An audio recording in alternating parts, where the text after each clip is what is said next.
Imu nous a montré qu'il ne jouait pas dans la même cour que les pirates de légende en terrassant le plus puissant d'entre eux, faisant de Rox son serviteur. Salut à tous, j'espère que vous allez bien, je suis Rodo Senpai, et aujourd'hui après avoir discuté des spoilers, il est désormais temps de parler de l'intégralité du chapitre 1163 en revoyant l'ensemble des événements ayant eu lieu dans un premier temps, puis dans un second temps, nous passerons en mode analyse et théorie et franchement, il y a pas mal de choses à dire. Ce chapitre débute donc sur la fameuse apparition d'Imu sur God Valley ayant pris le contrôle de Singé Garcia Saturne. Une prise de contrôle qui a eu lieu devant les éléments de la marine, qui se demandaient quel genre de fruits avait mangé le doyen. Comme il fallait s'y attendre, Imu s'attaque aux hommes de la marine à la grande surprise des pirates présents qui vont finalement eux aussi se faire attaquer. Pendant ce temps-là, Roger demandera à Gaban de s'occuper des trésors avec le reste de l'équipage, tandis que lui semble vouloir se diriger vers cette mystérieuse chose qui vient d'apparaître sur l'île. De l'autre côté, c'est Garp qui cherche à avoir plus d'informations auprès de ses camarades de la marine sur cette mystérieuse chose qui vient d'apparaître. Au même moment, Rox Dixebeck, ou devrais-je dire Davy Dixebeck, se dresse devant Imu, le traitant de roi des rats. Imu demandera à Rox s'il est bien Davy Jones, ce à quoi Rox répondra qu'il y a erreur sur la personne et qu'il n'a jamais rencontré cet homme. Rox nous dira que cependant une promesse ça se respecte, ce à quoi Imu lui dira qu'il va disparaître ici même et être effacé de l'histoire. Imu ajoutera que son monde n'est pas encore achevé et Rox lui dira que ce monde ne lui appartient pas tandis que leur combat commence. On pourra notamment voir le capitaine des Rox découper assez facilement certaines parties du corps d'Imu. En voyant ce que fait Rox, les éléments de la marine ne savent pas quoi faire, doivent-ils aider Imu ou doivent-ils aider Rox? Pour Garp, c'est plus que clair, il va dégommer ce monstre. Pendant cet instant, les pirates pillent les trésors des dragons célestes sans que les marines puissent les stopper. On retrouvera le capitaine John qui a l'air d'avoir préparé un plan en cachette avec donc des camarades qui n'ont pas l'air d'être liés aux Rox et John après ça a l'intention donc de quitter l'équipage des Rox. Au même moment, Dragon lui cherche toujours à sauver Shanks, il va d'ailleurs tomber sur un navire de la marine où il va donc pouvoir cacher le bébé jusqu'à ce que tout d'un coup il va se retrouver projeté dans les airs. Si Dragon se retrouve d'un seul coup dans les airs, ce n'est pas sans raison, en fait tout cela est une conséquence du plan de Captain John. En effet, on nous révélera officiellement que John est le détenteur du fameux Jiki Jiki no Mi, et grâce au pouvoir de son fruit, celui-ci a pour but d'attirer à lui tous les trésors de l'île. Donc tous les métaux sont attirés à lui et on pourra voir qu'il est sur le point de récupérer tous les trésors de l'île, jusqu'à bien sûr l'intervention de Gonzui qui va dégommer Captain John en utilisant les pouvoirs de ce qui a tout l'air d'être le Bomu Bomu no Mi qu'avait utilisé Mr. Five pour la première fois au chapitre 110. Captain John ayant été mis hors d'état de nuire, un coffre au trésor va tomber près de Dragon qui tente tant bien que mal à sauver Shanks. À ce moment-là, Shiki va demander à Gonzui pourquoi il attaque John, il lui demandera que selon lui, il n'avait pas l'intention de partager les trésors équitablement, d'autant plus que chaque coffre vaut au moins 1 milliard. Et on verra juste après que dès lors que Shiki tournera le dos à Gonzui, le détenteur du Bomu Bomu no Mi s'apprêtera à l'attaquer. Au même moment, les soldats de la marine tentent de stopper leur camarade Garp qui a la ferme intention de s'attaquer à Imu. Et pas loin, tandis que Rox affronte Imu, Lin Lin, elle, rattrape enfin Kaido. On pensait qu'elle allait attaquer son camarade, sauf que finalement, elle semble se joindre à l'attaque combinée des différents combattants présents. En effet, Kaido, Newgate, Lin Lin, Rox, Roger et Garp lancent tous ensemble leur attaque respective la plus puissante contre Imu Nerona. Ces attaques ont aussi un puissant déferlement de haki qui ont mis KO de nombreux pirates et membres de la marine. À ce moment-là, on va d'ailleurs nous montrer que Dragon a perdu de vue Shanks et que celui-ci était en train de s'approcher d'un coffre. Bref, suite à toutes ces attaques, Imu se régénère assez rapidement et le roi du monde va décider de s'adresser à Rox. Il va lui dire qu'il voit sa famille courir dans la forêt et que malgré le chaos, Eris et Teach essayent de survivre, mais qu'ils ne doivent absolument pas s'en sortir. Suite à ces paroles, Rox se jette sur Imu et sous les yeux de Garp, Roger et ses hommes, le roi du monde va réussir à toucher le pirate et lui dira en même temps que c'est Rox qui va s'occuper d'éliminer sa propre famille. Effectivement, en l'ayant touché, Imu va utiliser son fameux Domi Reversi, le transformant en démon, lui ordonnant de massacrer sa famille. C'est donc sur la transformation de Rox en démon que ce chapitre 1163 s'achève, il est donc désormais temps de passer à la partie analyse et théorie. Comme d'habitude, on traitera d'abord des éléments les moins importants, puis on montera crescendo jusqu'aux éléments les plus intéressants. Commençons donc par parler du Captain John, sa trahison ainsi que son pouvoir qui nous a officiellement été divulgué. Dans les chapitres précédents, notamment le 1161 et à 2 reprises, on nous avait laissé quelques indices sur le potentiel fruit du démon que pouvait avoir le Captain John. Ce bras métallique laissait fortement penser que John était il y a 38 ans le détenteur du Jiki Jiki no Mi. Aujourd'hui cette hypothèse est confirmée et on comprend mieux pourquoi il était connu pour posséder un immense trésor. Comme vous le savez, j'aime beaucoup ce personnage et c'est cool parce que là il y a matière à discuter. Grâce à Baggy, nous savons que Captain John a caché quelque part un trésor. C'est d'ailleurs lorsque Baggy était à la recherche de ce mystérieux trésor qu'il fut arrêté par la marine et jeté à Impel Down. À cette époque, il y avait effectivement des doutes sur l'existence de ce trésor jusqu'à ce que bien sûr Luffy finisse par récupérer l'indice qui permet de le trouver, indice qu'il finira d'ailleurs d'ailleurs pardonné à Baggy. Aujourd'hui, en apprenant que le Captain John possède bien le Jiki-Jiki no Mi, cela nous prouve encore plus que ce trésor existe bien quelque part. Ce fruit du démon, comme vous le savez, permet de contrôler l'électromagnétisme et vu ce qu'on a vu dans ce chapitre 1163, il est fort probable que certains utilisateurs comme John puissent même attirer des objets qui, à la base, ne devraient pas être attirés par un aimant. Tout ce qui est lié à l'or ne devrait normalement pas être attiré, et ce, même si on sait que l'or est un métal à part entière. C'est donc sans doute cette particularité qui a permis à John d'amasser ce fameux trésor qu'il aurait caché quelque part. Ensuite, s'agissant de sa trahison, je vous mens pas que ça m'a un peu surpris, mais bon, vu la réputation des Rocks, il fallait bien s'attendre à ce que l'un d'entre eux cherche à voler tous les trésors. Ce qu'on peut noter de cette trahison, c'est qu'elle semble avoir été préméditée de la part de John. En fait, quand il est arrivé sur l'île, il savait déjà qu'il allait rafler tous les trésors. D'ailleurs, on nous avait laissé un petit indice durant le passé de Kuma, lorsque les Rocks pirates débarquent sur l'île. Il avait évidemment à aucun moment l'intention de partager le butin, comme nous le disait Ganzui, à tel point qu'il a monté une petite équipe, très certainement les membres de son équipage, avant qu'ils ne rejoignent les Rocks. Ou peut-être qu'on a là les membres de son futur équipage, ces mêmes membres qui auraient fini par le tuer, comme on l'a appris durant l'arc Thriller Bark, il me semble. Comme on a pu le voir, suite à ce vol, John avait l'intention de quitter les Rocks pirates, sauf que finalement Ganzui réduira à néant son plan. C'est effectivement Ganzui qui est intervenu pour stopper Captain John, et celui-ci va au passage utiliser pour s'attaquer à John, un fruit du démon qu'on n'avait pas vu depuis très longtemps. En effet, pour arrêter John, Ganzui semble utiliser la même technique que Mr. Five, l'ex-agent du Baroque Works, qu'on a vu pour la première fois dans le chapitre 110. Il était, souvenez-vous, le détenteur du Bomu Bomu no Mi, un paramécia qui permet à son utilisateur de faire exploser toute partie de son corps, transformant l'utilisateur en véritable homme-bombe. Durant ce chapitre, Ganzui va d'ailleurs utiliser la technique Nose Fancy Cannon, qui consiste à se curer le nez et en sortir une crotte de nez qu'il va lancer sur son adversaire à l'aide donc d'une pichenette, crotte de nez, qui va exploser une fois qu'elle aura touché sa cible. La différence ici semble résider dans le fait que Ganzui a décidé de choisir un autre nom pour cette attaque, étant, comme on a pu le voir, Sky Snake Red Cannon. Cette attaque, comme on a pu le constater, a mis hors d'état de nuire le fameux Captain John qui a, semble-t-il, rien pu faire. Et finalement, quand on pensait que Ganzui était réglo et qu'il cherchait juste à empêcher John de les trahir, on verra que lui aussi n'est pas quelqu'un de confiance. En effet, lorsque Shiki arrivera sur place, il demandera à Ganzui pourquoi il s'est attaqué à John, il lui dira qu'il ne comptait pas partager les trésors équitablement, et quand Shiki lui tournera le dos, Ganzui cherchera à l'attaquer avec la même technique. On décidera de ne pas nous montrer ce qui s'est passé, mais il est fort probable, vu le fait que Shiki a remarqué que Ganzui s'apprêtait à l'attaquer, que le lion d'or soit parvenu à l'esquiver et répliquer. On rappelle tout de même que Shiki fait partie des plus puissants membres des Rocks et qu'à ce titre il possède un certain statut qui nous laisse imaginer qu'il ne peut pas être vaincu aussi facilement par Ganzui. En tout cas, le discours de Sengoku, quand il nous disait que les Rocks pirates passaient leur temps à se trahir, n'a jamais été aussi vrai durant cet incident de God Valley. Après, à noter aussi qu'il est fort probable que le caractère exceptionnel du montant des trésors à voler ont fait tourner des têtes. Ganzui a quand même parlé d'1 milliard par coffre. Donc au vu de l'argent qu'il y a à se faire, on peut très bien comprendre que des pirates qui se sont à la base réunis par intérêt commun finissent par se déchirer en apprenant qu'il y a ici les plus grands trésors qu'ils ne verront jamais. Dans la continuité de ces événements, donc au moment où Captain John utilise les pouvoirs du Jiki-Jiki no Mi, on pourra voir Dragon qui porte dans ses bras bébé Shanks se faire emporter dans les airs. Lorsque Ganzui lancera son attaque sur le traître, ceci annulera les pouvoirs de son fruit du démon, ce qui le fera tomber par terre. Une fois à terre, Dragon verra que le bébé n'est plus dans ses bras et il semble qu'il se soit éloigné bien plus qu'on le croit. On verra que Shanks, attiré par les trésors qui brillent au loin, s'approchera d'un coffre et a tout l'air donc d'entrer à l'intérieur. Je le répète, mais je pense qu'on le sait tous, Shanks a été retrouvé dans un coffre au trésor récupéré par l'équipage de l'Oro Jackson. Nous savons désormais comment cet enfant s'est retrouvé au sein de l'équipage du roi des pirates. Il est donc fort probable que bébé Shanks, en voyant ce coffre au trésor, ait décidé d'entrer à l'intérieur, attiré comme on l'a vu par les trésors qui brillent à l'intérieur. Il est possible qu'on voit ensuite qu'après que Shanks soit entré à l'intérieur du coffre,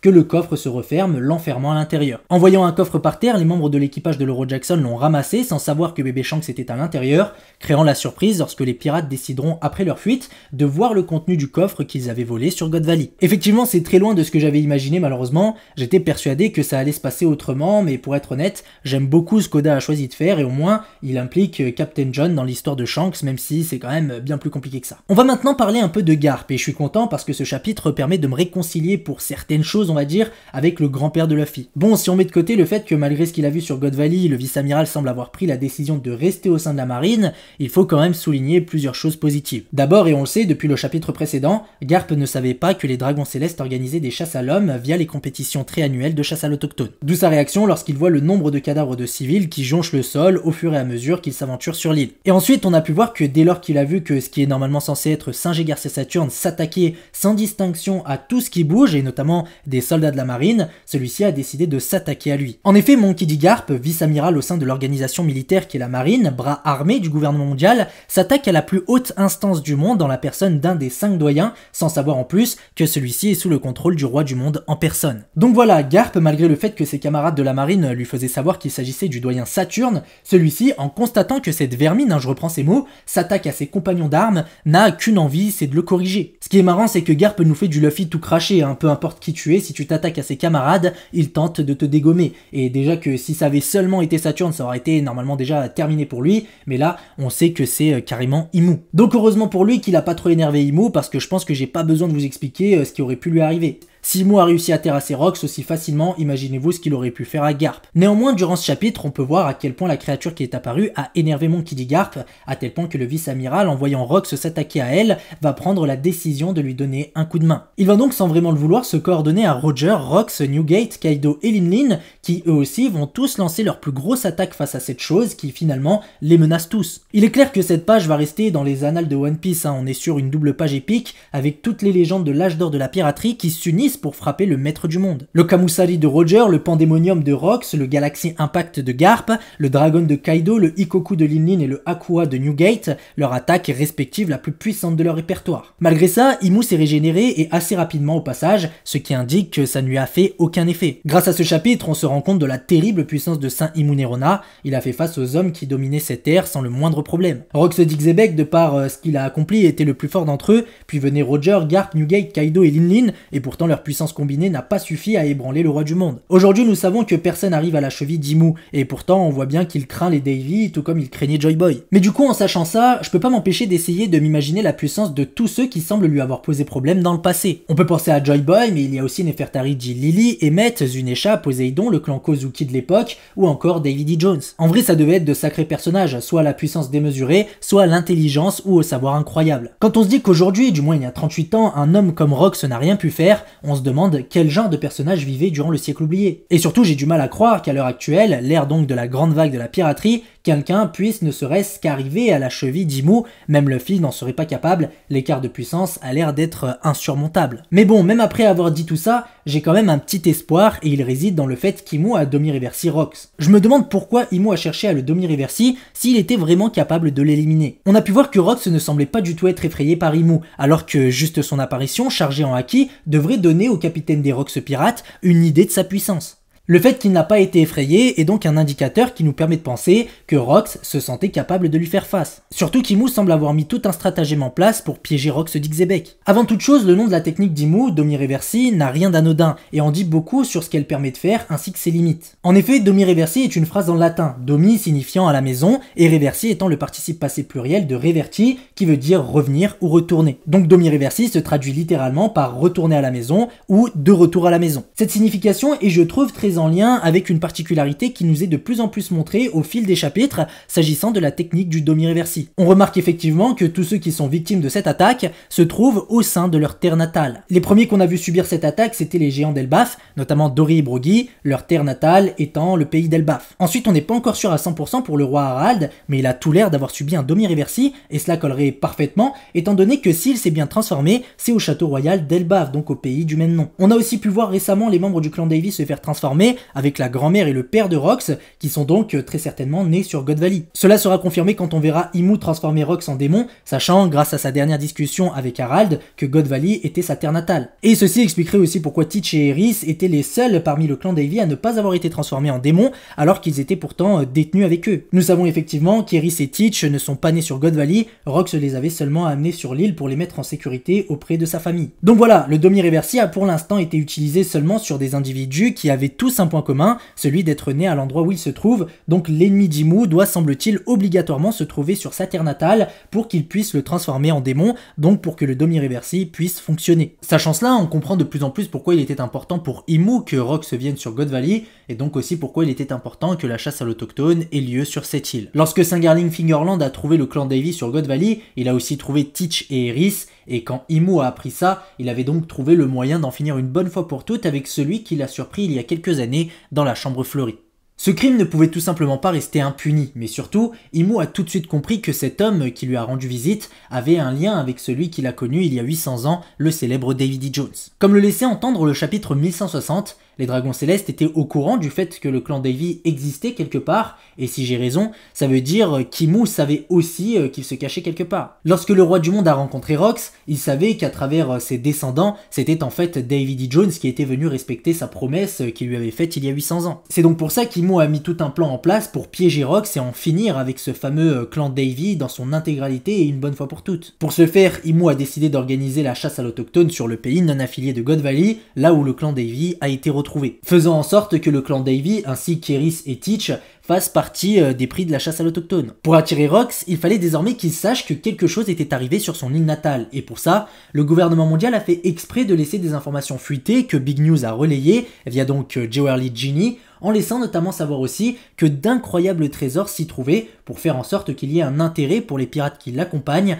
un intérêt supplémentaire qui leur donnerait envie de venir sur l'île. Et pour ça, quoi de mieux que de kidnapper le trésor de la ruche, donc Shakuyaku, qui pour le coup a même peut-être attiré plus de pirates que prévu. Imu avec ça était assuré d'attirer Rox sur l'île, et peu importe ce qui pourrait arriver par la suite, une fois que ceci était fait, Rox était condamné. Il l'avait senti depuis le début que ça sentait mauvais pour lui, et seul Harald était au courant du fait que Rox se jetait littéralement dans la gueule du loup en allant donc sur cette île de God Valley. Je sais pas si je pars loin dans mes délires ou si j'ai raison, mais je me demande même si Shakuyaku n'a pas été kidnappé par simple précaution pour être sûr que Rox dans tous les cas soit obligé d'intervenir sur God Valley. Je suis parfaitement au courant du fait que ce qu'on nous disait c'est que Shaki était une commande de Singerling Figureland, mais pourquoi ne pas imaginer que son kidnapping ferait finalement d'une pierre deux coups. Donc dans tous les cas elle deviendrait la femme de Garling, mais elle permettrait aussi d'attirer les pirates de la ruche et par la force des choses Rox. En fait, je me mets tout simplement à la place du gouvernement mondial, qui a très certainement dû imaginer toutes les situations possibles, surtout avec Rox, vu ce qu'il leur a fait jusque-là, plus le fait que ce soit un pirate et tout ce qui va avec, il est possible qu'ils se sont dit qu'il est tout à fait envisageable qu'il abandonne à son sort sa famille. Donc par précaution, ils ont kidnappé Shaki, le trésor de la ruche, dont ils savaient que tous les pirates de la ruche chérissaient, même les Rox pirates. Et faire fuiter l'information comme quoi elle était retenue là-bas n'a pas laissé d'autre choix à Rox d'intervenir, car soit aussi sous le charme, en tout cas c'est ce que le gouvernement mondial s'est sans doute dit, soit poussé par ses hommes. Et je rappelle que Rox ne pouvait pas se permettre de perdre des hommes, il se devait de monter un équipage monstrueux dans le but d'accomplir ses objectifs pour in fine devenir le roi du monde. Ce que je viens de dire s'agissant du fait qu'Imu a monté tout un plan pour piéger Rox était aussi mis en avant dans le chapitre 1162 lorsqu'Imu interpelle Singe Garcia Saturne pour savoir si Rox avait été tué en tentant de secourir sa famille. À ce moment-là, Saturne avait répondu à Imu que rien ne s'était passé comme prévu, suggérant effectivement qu'ils avaient préparé quelque chose pour éliminer Rox. C'est d'ailleurs en ayant appris cette mauvaise nouvelle de la part de Saturne qu'Imu décide d'intervenir sur God Valley dans le but sans doute d'accomplir lui-même la mission qu'il avait confiée à ses serviteurs, ayant donc échoué. Voilà, vous avez désormais toute mon analyse et mes théories s'agissant du fait qu'Imu craignait bel et bien Rox, ce qui explique pourquoi il l'a Domi-Reversi et c'est pour ça qu'il fallait l'attirer sur son île natale. En fait, je trouve cette idée sur le Domi-Reversi très intéressante car ça permet de mettre une limite aux capacités de cette technique. Avant de comprendre ça, je pense qu'on était tous d'accord pour se dire que cette technique était over-cheatée et qu'il suffisait simplement qu'Imu utilise cette technique pour vaincre tous ses ennemis. Au moins maintenant, on sait qu'Imu ne peut utiliser son Domi-Reversi que sous certaines conditions, et notamment le fait qu'il peut transformer en démon seulement ses ennemis qui se trouvent sur leur terre natale. Et franchement, je serais pas étonné de savoir qu'Imu est capable de mettre en place des plans aussi complexes, on parle quand même de quelqu'un qui règne sur le monde depuis plus de 800 ans. Et si je me dis qu'il a été capable de faire ça pour Rox, je me dis qu'il peut très bien faire ça pour n'importe qui. Et je vous mens pas que le fait maintenant de savoir qu'Imu a un œil sur Luffy, Teach, Shirahoshi ou encore Vivi est assez inquiétant pour eux. Il se pourrait très bien que le roi du monde ait déjà préparé un plan pour faire en sorte de faire disparaître chacun d'eux. Tant que j'y suis, ce moment où Imu plante et déchire les avis de recherche et les photos des personnages que j'ai mentionnés juste avant, je me demande si, au passage, Imu savait que Teach était le fils de Rox. Imu a effectivement déjà vu Teach sur God Valley, et même si à cet instant il avait que 2 ans, il est fort probable qu'Imu l'ait reconnu. Bon, voilà tout pour ça. Maintenant, j'aimerais qu'on discute du moment où Imu a appelé Rox Davy Jones. Je tiens d'ailleurs à vous faire remarquer la ponctuation qui est utilisée lorsqu'Imu discute avec Rox. Lorsqu'Imu appelle Rox Davy Jones, c'est pas une question, mais bien une affirmation. Imu lui dit clairement qu'il est Davy Jones. À travers ses paroles, Imu cherche sûrement à dire que Rox est le Davy Jones de cette génération. Et on pourra constater que peu importe ce que va lui dire Rox, Imu va directement lui dire qu'il mourra ici et sera effacé de l'histoire, ajoutant que son monde n'est pas encore achevé. Ce comportement suggère que l'apparition de Davy D. Jones pourrait contrecarrer ses plans et l'empêcher de terminer ce qu'il a prévu pour le monde. Je pense que si Imu a mis en place tout ce stratagème pour éliminer Rox, c'est justement parce qu'il le prenait bien pour Davy Jones et qu'il avait peur qu'il mette réellement à exécution la menace que celui-ci lui a proférée il y a quelques années dans la chambre fleurie. Menace qui d'ailleurs devait très certainement être une phrase similaire à ce que Davy Jones lui avait dit et a failli réussir à accomplir il y a 800 ans. Imu, ayant eu la confirmation que Rox était un descendant de Davy Jones, a dû faire le lien avec la fameuse promesse qu'il lui a faite pendant le siècle oublié. Promesse qui devait forcément avoir un lien avec cette histoire de monde inachevé. Du moins, il faudra s'attendre à ce que Davy Jones, tout comme Teach et Rox, ait cherché à s'emparer du monde. Davy Jones a très certainement dû promettre à Imu qu'un jour il viendrait lui voler son monde, et cette promesse doit sans doute être connue chez les descendants du clan Davy. Ça expliquerait parfaitement pourquoi Rox a dit à Imu qu'une promesse ça se respecte. Cette promesse doit être très certainement l'héritage de Davy Jones à ses descendants, à l'image de certains des messages qu'a laissé Joy Boy au monde via les poneglyphes. On se souvient notamment du message d'excuse qu'a laissé Joy Boy sur le poneglyphe de l'île des hommes poissons, destiné donc à la princesse de l'époque, s'agissant du fait qu'il n'aurait pas tenu une certaine promesse, nous faisant savoir que quelqu'un la tiendra à l'avenir. Cette dernière phrase est super importante, car il est probable que ce soit pareil pour Davy Jones, qui compte sur le fait que cette fameuse promesse qu'il a faite à Imu soit tenue par quelqu'un à l'avenir, et ce quelqu'un sera un de ses descendants, grâce notamment au fait qu'il a transmis cet héritage qu'Eris a elle-même reçu pendant donc son séjour sur God Valley en compagnie de la grand-mère de Rox ainsi que son père, et qu'elle a très certainement transmis à Teach, qui sera celui qui accomplira la promesse de Davy Jones à coup sûr, tout comme Luffy sera celui qui respectera la promesse non tenue de Joy Boy. On va terminer cette vidéo sur les paroles d'Imu que j'ai citées précédemment, lorsque celui-ci nous dit que son monde est encore inachevé. Cette phrase d'Imu, on est d'accord, est très vague, on sait pas vraiment ce qu'il veut dire quand il dit que son monde est encore inachevé. On sait pas s'il parle de son propre règne, s'il s'agit plutôt d'un ordre mondial via le projet des mégastructures, ou s'il s'agit tout simplement de maintenir les choses comme elles sont. Si on se centre sur son règne, c'est vrai qu'on remarque que jusque-là,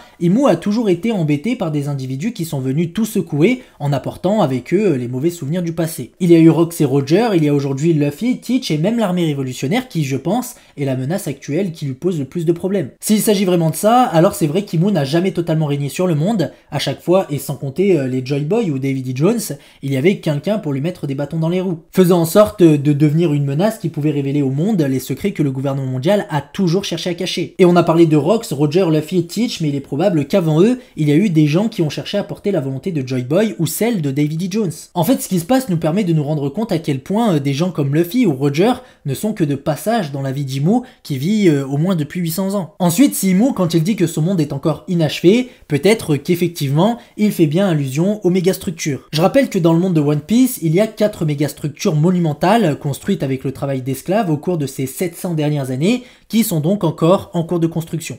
Ces mégastructures sont, semble-t-il, inclus dans un large plan d'Imu qui semble se préparer à la montée des eaux, d'où le fait que la Terre Sainte se trouve au sommet du monde à l'abri de ce genre de problème. Sans oublier aussi le fait que depuis le début, les dragons célestes possèdent littéralement des combinaisons leur permettant de vivre sous l'eau, et d'où le fait aussi que les hommes poissons sont persécutés, ayant toujours eu des prédispositions naturelles dans l'eau. Concernant l'éventualité qu'Imu voudrait que le monde reste comme il est, c'est quand même difficile à croire, surtout si on se base sur ce qu'il vient de nous dire dans ce chapitre. En effet, si le roi du monde a monté un plan aussi complexe pour éliminer Rox, c'est qu'il a préféré prendre aucun risque, son monde n'étant pas achevé et les préparatifs ayant encore lieu. Tout ceci doit très certainement avoir un lien, vous l'aurez compris, avec tout ce que nous disait le Dr Vegapunk dans son message pour le monde. Il nous disait qu'au fil du temps, le niveau de la mer ne faisait qu'augmenter sans qu'il y ait vraiment d'explication. Enfin si, il y a bien une explication, mais elle reste encore très vague. Et cela est bien sûr à mettre en parallèle avec ce que disait Imu au roi Cobra quand il lui disait « Nous sommes ceux qui gouvernent depuis le siècle oublié ». Si on lit ceci à ce que vient de dire Imu dans ce chapitre, donc mon monde est encore inachevé, on comprend bien que le monde d'Imu, donc ce qu'il cherche à créer, n'est pas l'originel, ce qui donc existait avant le siècle oublié. Cela suggère qu'il cherche à terminer une œuvre de reconstruction ou une œuvre totalement nouvelle, entamée très certainement à la fin de la guerre antique, représentée par la fresque qui accompagne les textes du Halley. Le monde inachevé, c'est peut-être les mégastructures, Redline, les mers séparées, Marie-Joise au sommet ou encore les armes antiques scellées. C'est vrai que quand on regarde bien, le monde de One Piece est coupé dans tous les sens. Le monde est séparé en deux par Redline, puis coupé en 4 mers. Le monde est en grande partie composé d'eau, sans grand continent, mis à part bien sûr Redline. Il y a seulement une multitude d'îles séparées les unes des autres par des kilomètres d'eau de mer. Et sans parler bien sûr de l'île des hommes poissons, ainsi que les habitants des îles célestes et autres. Autrement dit, pour en revenir à ce que je disais, le monde achevé d'Imu Nerona a tout l'air d'être une prison à l'échelle planétaire. Dernière chose avant de terminer, désolé j'avais dit que le sujet précédent était le dernier, mais quand j'écrivais, j'y repensais aux différentes réactions de celui qui deviendra plus tard le roi des pirates. On a tous pu voir que Roger, en voyant que quelque chose était apparu sur God Valley, a confié à ses hommes de s'occuper des trésors pendant que lui allait voir de quoi il s'agissait. Contrairement à Rox, Roger ne semble pas savoir qui est la personne qui vient d'apparaître. D'ailleurs, Rox a tout l'air d'être la seule personne parmi les pirates qui l'accompagnent à savoir quelle est cette chose qui vient d'apparaître. Même Garp ne savait pas de qui il s'agissait, d'ailleurs il a l'air d'être persuadé qu'il s'agit du doyen Singer Saturne, alors que ce n'est pas le cas. Dans le chapitre 1162, lorsque Imu prend le contrôle de Saturne, Roger va voir cet événement comme une nouvelle opportunité de vivre une merveilleuse aventure. Et celui-ci, dans le chapitre 1163, ne connaît pas l'origine de la chose qu'il combat aux côtés de Rox, Newgate, Kaido et Lin. Tout ceci suggère que Roger ne savait pas grand chose du monde à cette époque, et je me demande de plus en plus si c'est pas Rox qui va le mettre sur la voie du One Piece. Comme nous le disait Imu lorsqu'il discutait avec le roi Nefertari dit Cobra, les porteurs de la lettre D ne sont que des coquilles vides qui connaissent rien de leurs origines. C'était donc aussi le cas pour Goldie Roger qui, à l'époque de God Valley, ne savait pas grand chose du monde qui l'entourait ainsi que des secrets qui y étaient cachés. Il est donc fort probable qu'à cette époque, l'œuf géant qu'il transportait sur son navire était un véritable mystère pour lui et ses hommes, et dont il a fini par comprendre son importance grâce à l'individu qu'il va devoir affronter en la personne donc de David Xebec, transformé en démon. Grâce aux récents événements qui ont eu lieu sur Elbaf, notamment le moment où Imu domi-réversit les géants, on a pu constater que même devenus des démons, les géants pouvaient parler. Il faut donc s'attendre à ce que ce soit pareil pour Rox et qu'il apprenne des choses à Roger. D'ailleurs, je rappelle que durant le passé de Kuma, on sait qu'à un moment donné, Roger va bloquer le passage à Rox et on entendra Rox lui dire de dégager. Cet instant n'a pas encore eu lieu et c'est d'ailleurs jusque-là le seul moment du passé de Kuma à ne pas avoir été représenté. Il faut donc songer à l'éventualité qu'à ce moment-là du passé de Kuma, Rox était déjà transformé en démon et que Roger l'empêchait de passer pour éviter qu'il respecte l'ordre qu'il avait reçu d'Imu d'éliminer sa femme et son fils. Ceci prouverait que Rox, même transformé en démon, peut avoir une discussion sensée et c'est donc peut-être à ce moment-là qu'il révélera à Roger comment en apprendre plus sur le monde. C'est peut-être Rox qui a parlé à Roger de la dernière île et que c'est en l'atteignant qu'il découvrirait tous les secrets du monde. Comme je l'ai dit, Roger a tout l'air de ne rien savoir du monde sur God Valley, alors comment se fait-il que d'un seul coup il se mette à aller chercher la dernière île? D'autant plus qu'en la personne de Rox, il connaissait donc quelqu'un qui en savait beaucoup sur le monde. J'ai du mal avec l'idée selon laquelle Rox aurait dit à Roger de retrouver sa femme pour qu'elle lui transmette tout le savoir du clan Davy, parce que c'est, je trouve, mettre sa famille tout simplement en très grand danger. C'est pour ça que je pense que c'est plutôt Rox qui lui a donné des informations, ou après c'est possible que Roger s'est mis à la recherche d'Eris, mais je trouve ça un peu chelou. C'est vrai que je vois mal Roger vouloir tout savoir, je le vois plus rechercher des informations ou avoir un objectif et essayer donc de découvrir lui-même ses fameux secrets, un peu comme Luffy finalement. Donc voilà, tout ça pour dire que Rox étant selon ce qu'on sait de ses fréquentations, l'homme que Roger connaissait qui en savait le plus sur les secrets du monde, il est donc probable que ce soit lui qui l'ait informé sur ses véritables origines en tant que porteur de la lettre D tout comme lui.